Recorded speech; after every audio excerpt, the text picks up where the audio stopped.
Hello everyone. तो आज की इस वीडियो में हम डिस्कस करने वाले हैं ऑप्शनल्स के बारे में। और ऑप्शनल एक बहुत ही इम्पोर्टेंट टॉपिक है। और ऑलरेडी हम ऑप्शनल को कॉन्सेप्चुअली देख सकते हैं कि ऑप्शनल क्या होता है। ऑप्शनल का मीन्स है कि जब कोई वैल्यू प्रेजेंट और एब्सेंट दोनों हो सकती है तो उस केस में हम ऑप्शनल को यूज़ करते हैं। तो सबसे पहले हम ऑप्शनल कीवर्ड को राइट करते हैं, देखते हैं क्या क्या हमें बताता है ऑप्शनल। हम राइट साइड से अपने डॉक्यूमेंटेशन को देखेंगे।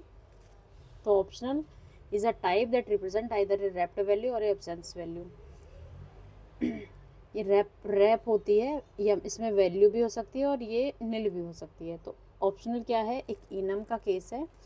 तो इस तरीके से आप यहाँ देखेंगे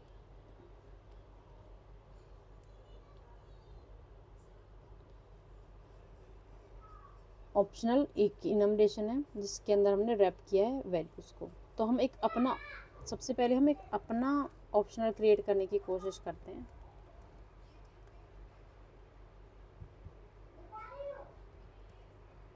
ऑप्शनल रैप्ड वैल्यूज़,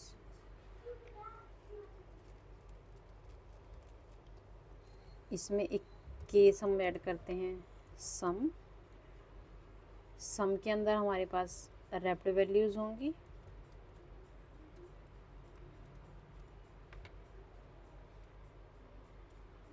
एक केस होगा नन।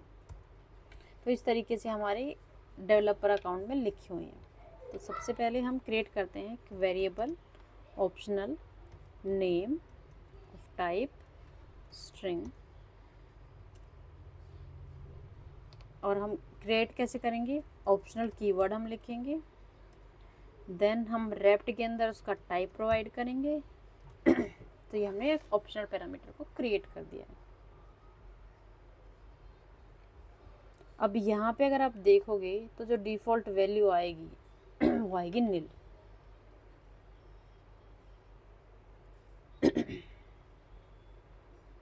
इस नेम की वैल्यू क्या होगी, नील। तो यहाँ पे एक डिफ़ॉल्ट इनिशियलाइज़र यहाँ पे होता है और यहाँ पे जो इनिट होता है उसके अंदर रैप्ड वैल्यू। रैप्ड मीन्स जो हम टाइप यहाँ पे दे रहे हैं।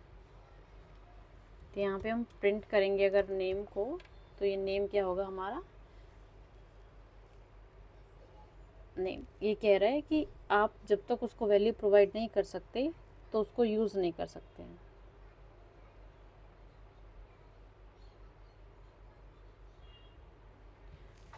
बाय डिफ़ॉल्ट क्योंकि हमने इसने ऑप्शनल प्रोवाइड किया है वेरिएबल नेम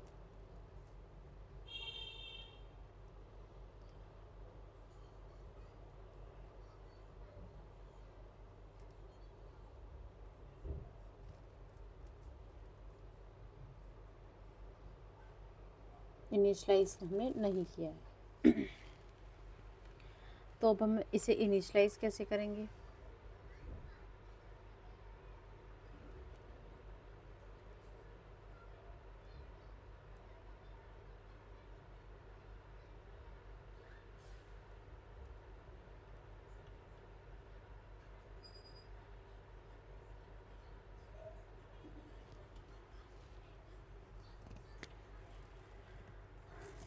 तो इनिशियलाइज के लिए इक्वल्स टू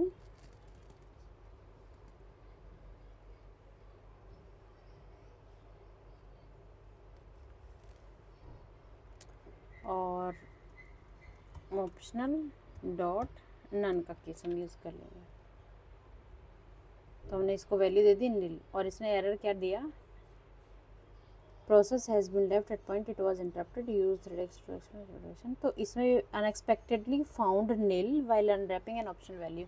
और जब हमने फोर्सफुल की बात करी थी, फोर्सफुल अनरैप करने की मतलब वैल्यू उससे पहले होनी चाहिए, अदरवाइज नील के केस में वो एरर देगा। तो हमने दोनों केसेस एक साथ देखनी है कि नन क्रिएट कैसे करते हैं ऑप्शनल में, और अगर हम फोर्सफुली अनरैप कर दें तो और वैल्यू नील हो तो किस तरीके से हमें एरर देगा। तो हम एक काम करते हैं, नेम इक्वल्स टू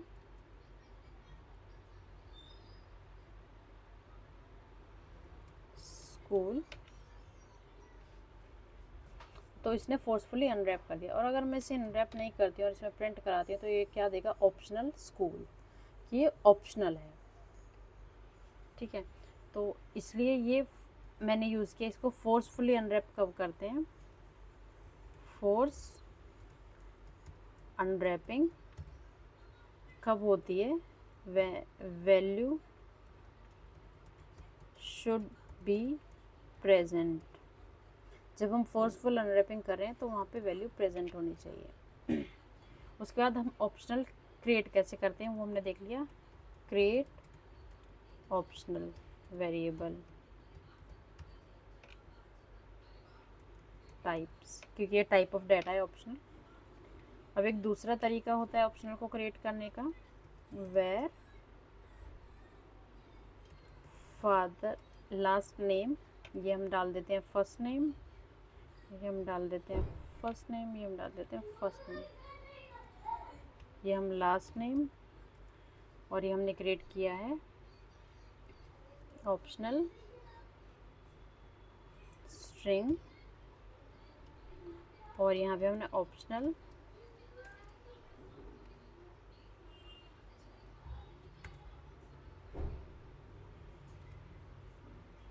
डॉट सम, सम के अंदर मैंने प्रोवाइड कर दिया है अनु। तो ये हमेशा इस केस में वैल्यू होगी, और इसमें डायरेक्टली यूज़ कर भी लूँ लास्ट नेम को तो ऑलवेज वैल्यू होगी। तो उस केस में मैं डायरेक्टली अनरैप कर सकती हूँ फोर्सफुल, तो वो हमेशा उसको वैल्यू देगा उसको। इस केस में मैं फोर्सफुली अनरैप कर सकती हूँ क्योंकि हमें मैंने वैल्यू प्रोवाइड करी है।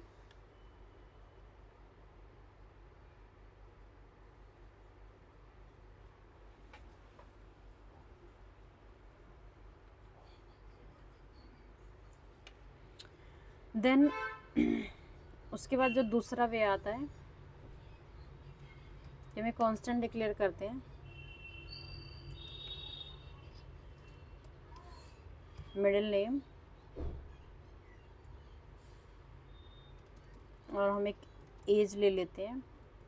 ये इंटीजर टाइप का हम क्रिएट करेंगे ऑप्शनल। यहाँ पे हम क्वेश्चन मार्क का यूज़ करेंगे डिक्लेयर करने के लिए, और हम उसमें वैल्यू प्रोवाइड करेंगे ऑप्शनल डॉट सम, और सम में मैंने दे दी 20। तो यहाँ पे मैंने क्वेश्चन मार्क के थ्रू डिक्लेयर किया है ऑप्शनल को, और यहाँ पे हम प्रिंट कर देंगे एज। अब यहाँ पे मैंने फोर्सफुल अनरैपिंग देखी। यहाँ पे मैं क्या करती हूँ, यहाँ पे मैं instead of this I will use this, और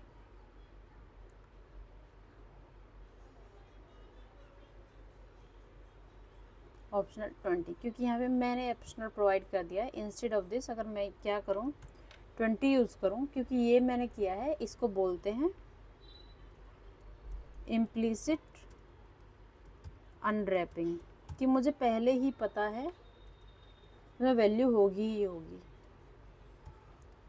तो मैं जब भी इस एज को यूज़ करूँगी वो पहले से ही अनरैप्ड होगा।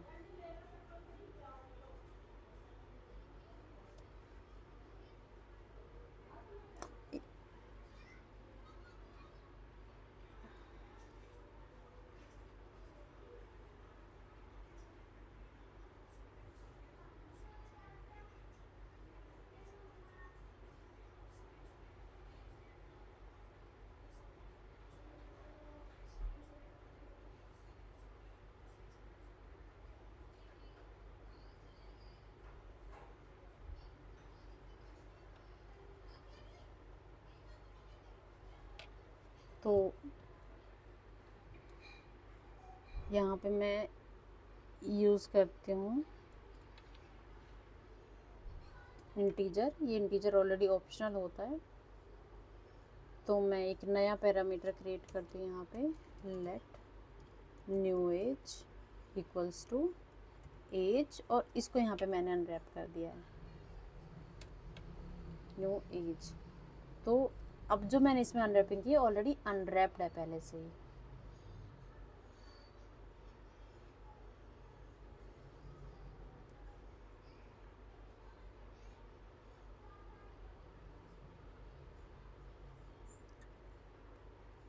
एरर क्यों दे रहा है? Can not force unwrap of integer. Okay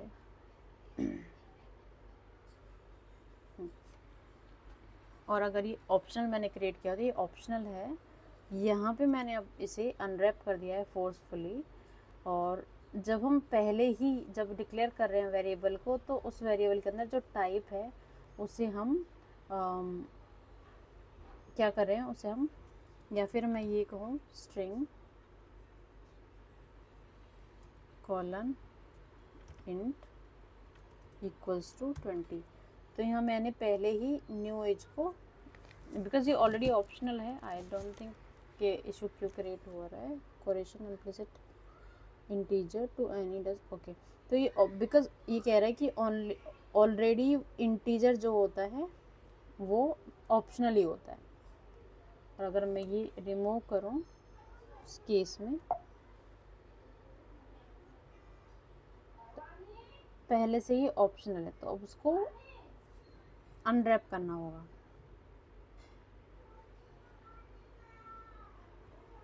unwrap कैसे करेंगे हम इस केस में, if let age equal to new as,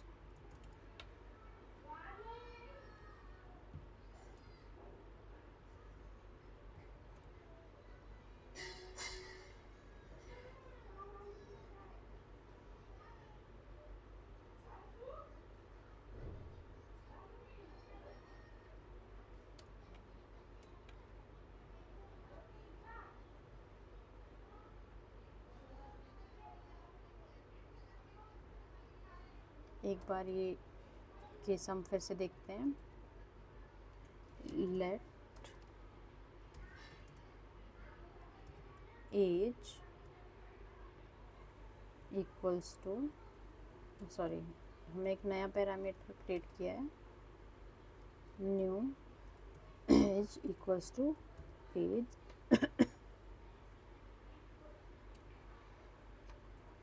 if let a equals to new age print a वो कि डायरेक्टली शायद हम नहीं यूज़ कर सकते हैं, तो इसके बारे में भी हम स्टडी करेंगे कि ऐसा क्यों इशू हो रहा था, क्योंकि इंटीजर है वो खुद भी एक ऑप्शनल है, तो हमने यहाँ पे इंटीजर को एज ऑप्शनल क्रिएट किया है, देन उसको हमने असाइन किया एक न्यू पैरामीटर के अंदर, देन हमने इफ लेट, ये होता है हमारा ऑप्शनल बाइंडिंग है, जो हम इफ लेट यूज़ करते हैं तो इसे कहते हैं हम ऑप्शनल बाइंडिंग।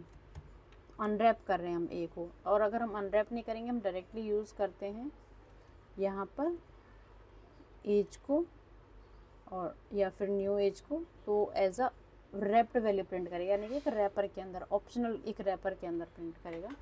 तो इसलिए हमें अनरैपिंग यूज़ करने के लिए ज़रूरी होती है, अदरवाइज वो प्रिंट करता है एज अ ऑप्शनल, देन बस 20 हमें प्रिंट करके दिखाएगा। देन हम एक दूसरा तरीका है जिससे हम यूज़ कर सकते हैं, वो होता है हमारा guard let age 1 equals to new age else return nil. अब ये बोलेगा नील हम रिटर्न नहीं कर सकते हैं,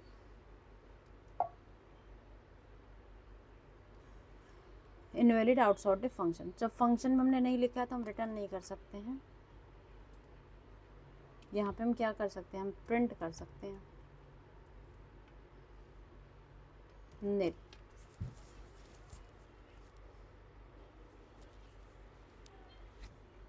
और हमेशा हमारा एक एल्स केस होता है जो हमें लिखना ही लिखना होगा, अदरवाइज हमें ये एरर देगा।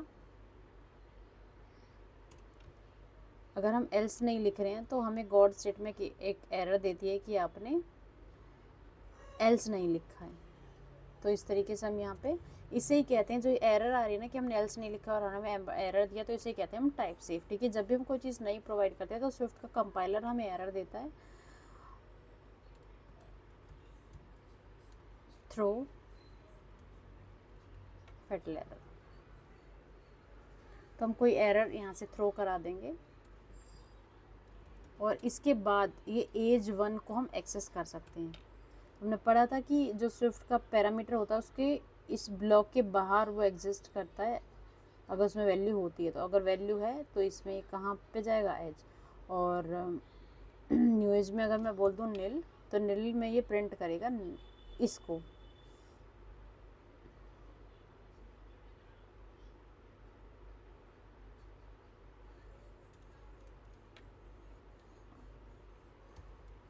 न्यू एज, तो ऑटोमेटिकली वो भी नील ही होगा। तो यहाँ पे बोल रहा है कि ये वैल्यू नील है इसकी, हम इसको प्रोवाइड नहीं कर सकते। यूज़ हो रहा है बिफोर इनिशियलाइज, तो हम वो नील वैल्यू को ये हैंडल कर लेगा। देन उसके बाद आता था हमारा ऑप्शनल चेनिंग। चेनिंग हम जब पढ़ेंगे, जब हम डिस्कस करेंगे APIs वगैरह को एक्सेस करेंगे, उस केस में हम ऑप्शनल चेनिंग को डिस्कस करेंगे। तो हमने अब हमारा जो वैल्यू है वो है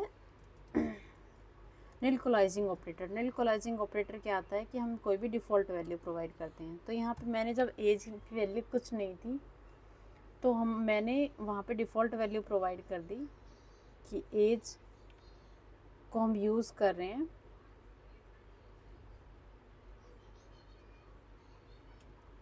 एज इक्वल्स टू 20, और अगर एज में कुछ ना आए, नील आए या 0 आए, तो ये कह रहा है कि यहाँ पे 30 चला जाए न्यू एज के अंदर। तो इस केस में क्या डिफ़ॉल्ट वैल्यू ऑलरेडी है, तो ये कह रहा है नॉट इंट। तो यहाँ पे हमें यूज़ करने की ज़रूरत नहीं है, क्योंकि हमारा ऑलरेडी एक डिफ़ॉल्ट वैल्यू है न्यू एज। न्यू एज में अगर 20 नहीं आएगा तो ये 30 को प्रिंट करेगा, 20। और अगर मैं इसको प्रोवाइड कर देती हूँ नील, तो ये 30 आएगा, क्योंकि अगर वो नील है तो ये डिफ़ॉल्ट वैल्यू लेके जाएगा, जिसे बोलते हैं नील कोलाइजिंग ऑपरेटर। तो ये था हमारा फोर्स अनरैपिंग के बारे में। सबसे पहले हमने कौन सा पढ़ा, ऑप्शनल्स क्या होते हैं। कोई वैल्यू है तो उसे सम बोलेंगे, नहीं है तो नील बोलेंगे। ऑप्शनल डॉट नन हम ऑप्शनल कीवर्ड के थ्रू भी क्रिएट कर सकते हैं। हम ऑप्शनल्स को विद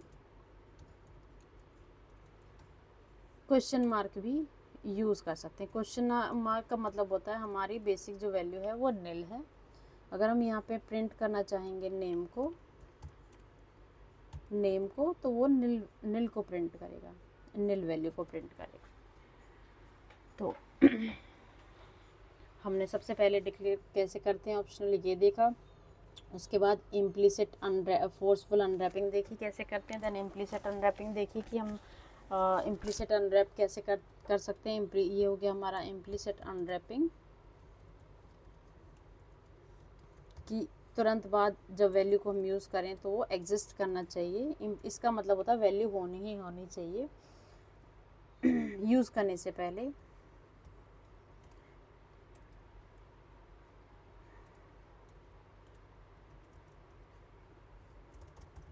तो ये कोई वैल्यू है, जब इसे हम यूज़ करेंगे तो वैल्यू होनी चाहिए। तो इसे बोलते हैं हम इम्प्लिसिट एड्रेसिंग। तो एड्रेस में हम इस तरीके से प्रिंट किया, तो यहाँ पे हम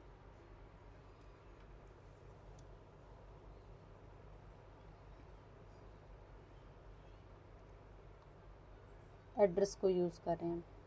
उसके बाद देखा हमने ईफ्लेट का केस, देन नील कोलाइजिंग ऑपरेटर, देन गार्डलेट, और ऑप्शनल चेनिंग हम बाद में देखने वाले हैं। तो ये था how to unwrap an optional, number of ways to unwrap on optional. तो आज के लिए इतना ही। ये था हमारा स्विफ्ट बेसिक। आज हमारा स्विफ्ट बेसिक्स जो है कंप्लीट हो गया है।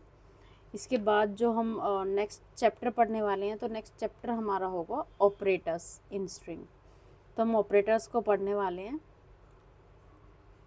और एक चीज़ और, गॉडलेट को हम अर्ली एग्जिट भी बोलते हैं, क्योंकि उसके बाद जब हम फंक्शन में इसका यूज़ करते हैं तो वो ऑटोमेटिकली वहाँ से रिटर्न करा देता है। तो आज की इस वीडियो को यहीं ख़त्म करते हैं, और इसके साथ ये वीडियो सीरीज़ यानी कि चैप्टर 1 भी हमारा कंप्लीट होता है। तो thanks for watching this video. मिलते हैं नेक्स्ट वीडियो में ऑपरेटर्स के इंट्रोडक्शन के साथ। Thank you.